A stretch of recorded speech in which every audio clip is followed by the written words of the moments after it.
Patris et Filii et Spiritus Sancti. Amén. Muy bien. Entonces vamos a decir unas breves palabras en la reflexión de este Santo Domingo.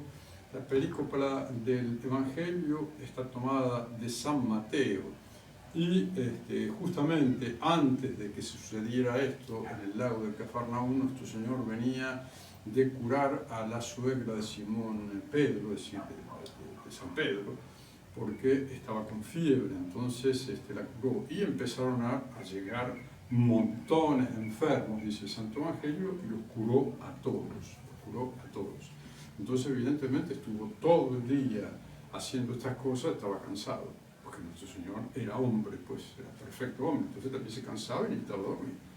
Pero lo que pasa es que él había dicho que no tenía dónde reposar su cabeza, porque evidentemente en estos 3 años de vida apostólica no tenía un lugar fijo, no tenía dónde dormir si no fuera en la barca de San Pedro, o en el huerto, o a la intemperie, pues, en fin, no había dónde descansar. Entonces, manifestando justamente que no era un fantasma, sino que tenía cuerpo real, el que había nacido de la Santísima Virgen, claro, estaba cansado y se subió a la barca, la barca que era de San Pedro. Y claro, empezaron a cruzar el mar de Tiberíades, que solía tener tormentas muy fuertes, por eso lo llaman mar. En realidad era el lago de Genesaret, que está en Galilea, lo llamaban el mar de Tiberíades porque era muy bravo. Había olas tan grandes que amenazaban hundir a las pequeñas barcas, los pequeños navíos de los pescadores. Pero en esta oportunidad se desató una gran tormenta, dice el Santo Evangelio. Se desató una gran tormenta y las olas eran tan grandes que amenazaban hundir a la barca. Claro, el Señor dormía. Él, el que había creado todas las cosas, no temía. Los que temieron fueron los apóstoles, pues eran los discípulos, que claro, no estaba dormido, entonces se venía todo abajo y la barca se estaba por hundir, entonces lo despertaron. Dice: Maestro, sálvanos que perecemos. Claro, esto es extraordinario. ¿Por qué? Porque primeramente nuestro Señor siempre está en la barca de San Pedro. La barca, esta navecita, es símbolo metafórico de la Santa Iglesia. O sea que nuestro Señor lo eligió a San Pedro como Papa para que fuera la cabeza visible de la Iglesia, porque la cabeza invisible de la Iglesia es nuestro Señor Jesucristo. ¿Por qué invisible? Y porque después de los 40 días de la resurrección ascendió al cielo. Entonces dejó a alguien encargado que lo representara y a través del cual él mismo hablara, confirmara en la fe, enseñara infaliblemente la verdad revelada por Dios. Ese es el Papa. Bueno, entonces nuestro Señor Jesucristo siempre, cualquier vez que uno lee el Evangelio y aparece que nuestro Señor sube a la barca de San Pedro.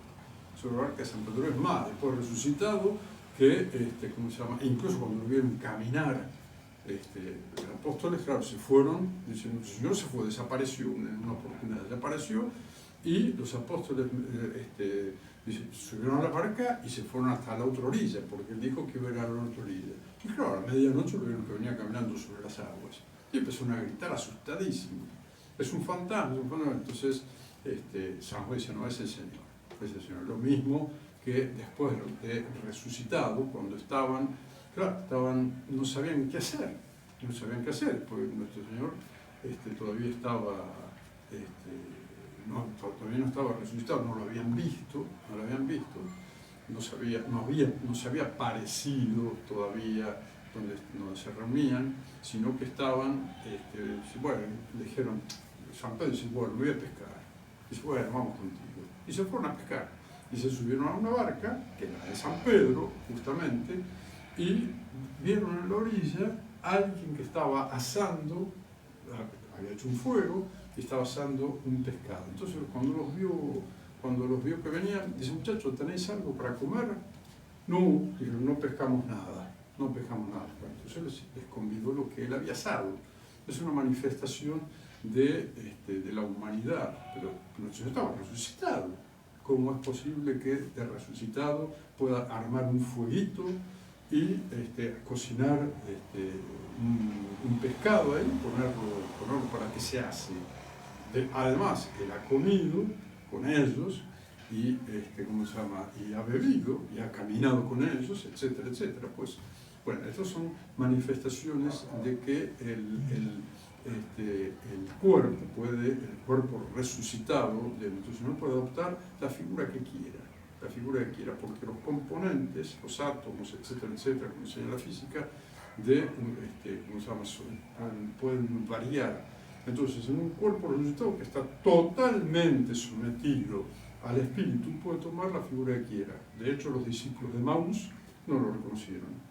Santa María Magdalena no lo reconoció, hasta tal punto que dice, pensaba que era el hortelano. Santa María Magdalena lo conocía bien, perfectamente a nuestro Señor. Sin embargo, dice, si eres tú que se lo has llevado, dime dónde lo has puesto y lo voy a ir a buscar. Hasta que nuestro Señor la llamó por su nombre, María. ¡Ah! Entonces cayó a sus pies, dice, no me toques, no me toques. En cambio, cuando estaba con los apóstoles, cuando él se apareció a los apóstoles, que comió con ellos pan y pescado, para que vean que no soy un fantasma, Santo Tomás no estaba con ellos. Santo Tomás apóstol no estaba con ellos. Después le dijeron, y le dice, no, yo si no lo veo y no meto mis dedos en su llaga, no voy a creer. Entonces a la semana se apareció y estaba con ellos Tomás. Y lo primero que hizo nuestro Señor de aparecido, pues se aparece de golpe. ¿Por qué se aparece de golpe? Porque el cuerpo no, al estar resucitado, ya las coordenadas de tiempo y espacio no existen más para un cuerpo resucitado. Entonces ¿y dónde estaba nuestro Señor cuando se apareció? No estaba en ningún lado, y estaba en todos lados. Porque el cuerpo ya no necesita un lugar físico. No necesita un lugar físico, porque está totalmente sometido al espíritu. Y los seres espirituales no tienen lugar,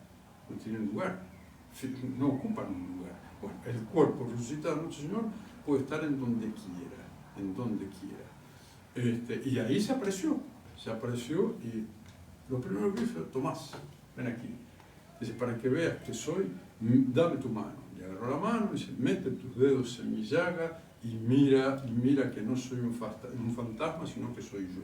De ahora en adelante no seas incrédulo, sino hombre de fe. Siempre insistía, por eso después dice, bienaventurados los que crean sin ver, es decir, aquellos que crean por la predicación de los apóstoles, que fueron los testigos oculares de estas cosas, de que nuestro Señor había resucitado, que no era un fantasma, que había comido con ellos, que había estado en la barca con ellos, que dormía. En esta oportunidad estaba durmiendo. Entonces, los apóstoles, atemorizadísimos, Señor, sálvanos que perecemos. Entonces, nuestro Señor no le hace ninguna reprimenda ni nada por el estilo, sino que aquel que creó todas las cosas, y por la cual fueron creadas todas las cosas, ¿cómo no le iban a obedecer las cosas que Él ha creado? Nuestro Señor, con su voluntad, hace lo que quiere. Por eso, cuando un leproso se le acercó y nuestro Señor le dijo, ¿qué quieres que haga? Que me limpies. Entonces nuestro Señor dice, quiero, sé limpio. Es decir, la voluntad de nuestro Señor hace lo que quiere, es decir, lo que quiere hacer. Cuando el Señor quiere, se hace. Cuando no quiere, se hace. Entonces, claro, se despertó, increpó a los vientos y a las aguas, y todos se calmó. ¿Y cómo no iban a obedecer? Todos se calmó. O sea que si los seres irracionales obedecen al Creador, mucho más los seres racionales, para los cuales ha sido pensado el cielo, pues la bienaventuranza eterna. Es decir, todos nosotros hemos sido pensados, hemos sido creados para la bienaventuranza eterna. Pero Dios nos ha concedido junto con esta finalidad el libre albedrío. ¿En qué consiste el libre albedrío, que es lo que se llama la libertad, pero es un acto de la voluntad. Yo con el libre albedrío acepto, quiero hacer, elijo hacer algo. Adán eligió ser malo, eligió comer la manzana que libera, y por eso es el pecado original. Y nosotros también, el bautismo nos borra el pecado original, el pecado de Adán y Eva, pero no nos borra la consecuencia del pecado, que es la muerte, las enfermedades, la debilidad de la naturaleza humana, del entendimiento, de la voluntad, etcétera, etcétera. Entonces, nosotros podemos también elegir el mal. De hecho, que los ángeles que se rebelaron eligieron por el libre albedrío, por supuesto, son criaturas racionales, ¿no?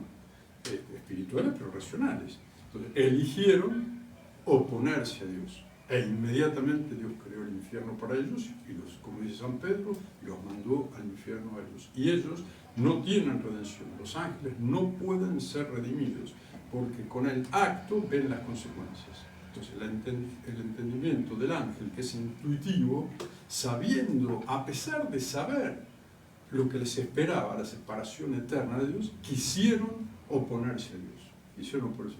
Y esa oposición a Dios creó el infierno. Entonces, el hombre también, pero nosotros, la manera de entender que tenemos los seres humanos no es por intuición, sino que es por raciocinio. Y muchas veces, justamente por estar la naturaleza inclinada al mal y además viciada y debilitada, muchas veces creemos como bien lo que es mal y elegimos eso y después, claro, uno se da cuenta y dice, pero no, esto no está bien, esto va contra los mandamientos de Dios, pues creo que estoy haciendo mal aquí. Bueno, en fin. Entonces, aquel que nos ha creado de tal manera que no como el viento y el mar que inmediatamente que los imperó se calmaron, sino que nosotros podemos decirle no también. Si nuestro Señor nos ha dejado el poder de nuestra libertad para obedecerle o no.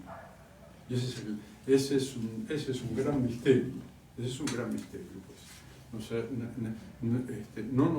Dios nos puede salvar con nosotros. Si nosotros no queremos, no nos salva. Entonces, ese es el gran misterio del libre albedrío. Pero nuestro Señor, los autores espirituales dicen que esta nave también significa el alma. Nuestro Señor también descansa en el alma. Entonces, toda la Sagrada Escritura está colmada de esta frase que dice que cuanto más es la debilidad, más grande es la fuerza de Dios, pues. Si uno justamente se somete a la voluntad de Dios, si uno quiere ser salvado por el Señor Jesucristo, cuanto más débil soy, dice San Pablo, es cuando soy más fuerte, porque el que obra en mí es Él, no yo. Entonces, el único puede, por eso le pedimos en el Padre Nuestro que no nos deje caer en la tentación y nos libre del maligno. El mal es el mal con mayúsculas, ¿no? Que le pedimos que nos libre del maligno enemigo. El maligno enemigo es Satanás. Entonces, por eso que el hombre, al rezar el Padre Nuestro, no es que hace un acto de humillación, hace un acto de adoración. Le está pidiendo a Dios, a su Padre, ¿no? Nosotros por el bautismo somos hijos de Dios. Entonces, le estamos pidiendo a nuestro Padre estas cosas, que no nos deje caer en la tentación, que nos dé la fuerza, y la doctrina católica enseña que junto con la tentación viene la fuerza. ¿Por qué? Porque Dios no manda cosas imposibles. Dios cuando manda algo hace que podamos hacer lo que nos manda. Por eso dice, tenemos que hacer lo que está mandado, y si no podemos, pidamos para que podamos. Entonces, ahí está el poder también de la oración. Nosotros tenemos que pedirle a Dios de poder hacer, de poder cumplir sus mandamientos. Por eso siempre estamos dependientes, y somos seres dependientes, no independientes. Somos seres dependientes de Dios. No solo en cuanto a la naturaleza, porque si Dios, digamos, se pudiera olvidar un instante de alguien, vuelve a nada, Ese ser volvió a la nada. Es decir, ¿en qué consiste la creación? La creación está no solamente en crear, sino en conservar al ser en la existencia. Si Dios pudiera, por eso digo, olvidarse de alguien, ¡trac!, inmediatamente deja de ser, deja de existir. Es como si nunca hubiera existido. Por eso que Dios, como dice San Juan en el Apocalipsis, San Pedro, etcétera, etcétera, no va a destruir nada de lo que creó, sino que todo será transformado. Habrá cielos nuevos y tierra nueva. Esto es lindísimo, como dice, como San Juan lo pone con el ejemplo de la ciudad de Jerusalén celestial que baja del cielo. No es otra cosa más que la bienaventuranza eterna, nada más que, claro, no sabía cómo manifestar la grandeza que estaba viendo de lo que era la bienaventuranza eterna, entonces la identificó, la simbolizó como si fuera una gran ciudad celestial, una gran ciudad extraordinaria que baja del cielo. Bueno, nuestro Señor a los cristianos del período de Filadelfia, por eso dice, no temáis, hombres de poca fe, porque nuestro Señor está en la barca, sigue en la barca. No tenemos la cabeza visible, pero sí la cabeza invisible, pues, que es nuestro Señor Jesucristo. Entonces, nuestro Señor Jesucristo siempre está con la Iglesia. Por eso el cristiano que está en la Iglesia Católica siempre está con Jesucristo. No puede no estar, porque no nos va a dejar huérfanos. Es una promesa, nosotros creemos en las promesas de Jesucristo. Pues. Entonces, los cristianos, decía, en este periodo de Filadelfia, una de las promesas de nuestro Señor, las recompensas, dice al que es, guarda firmemente lo que tienes para que nadie te arrebate tu corona. Al que venciere, yo haré columna de la Jerusalén que viene del cielo. Así que el cristiano, nosotros estamos destinados, si queremos, muchos son los llamados y pocos los escogidos.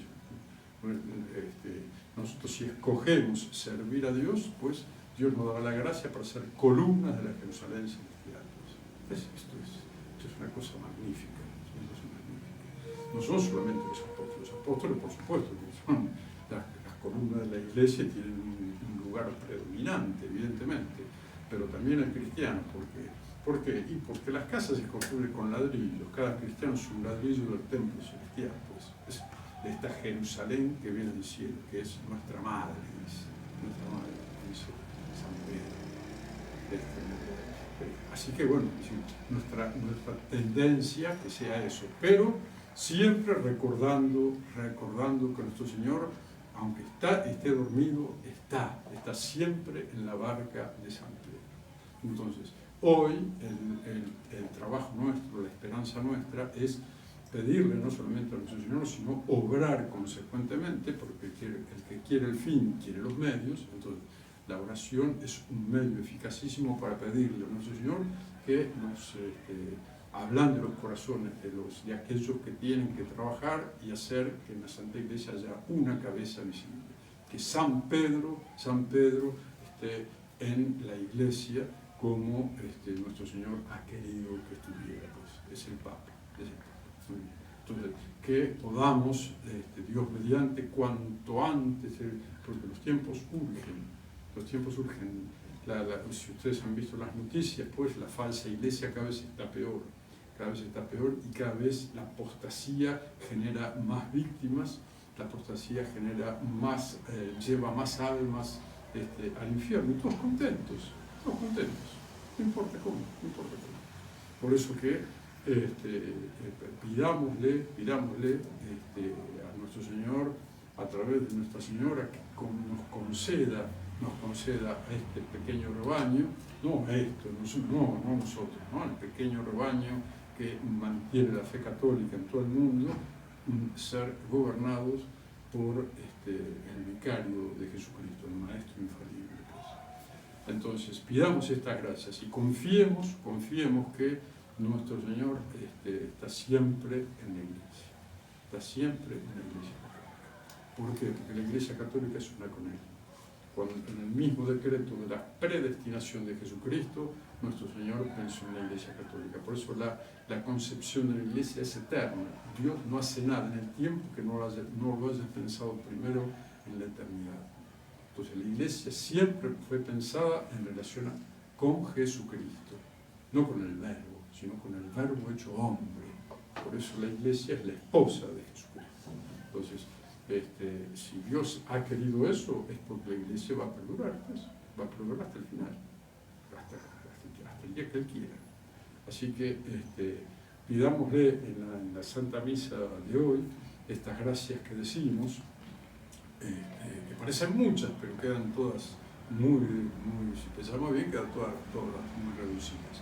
Y que Dios nos conceda estas gracias que le pedimos mediante la intercesión y la mediación de Nuestra Señora de Luján, para nosotros argentinos, pues, que es la mediadora de todas las gracias. Y que así sea. Padre, Hijo y Espíritu Santo.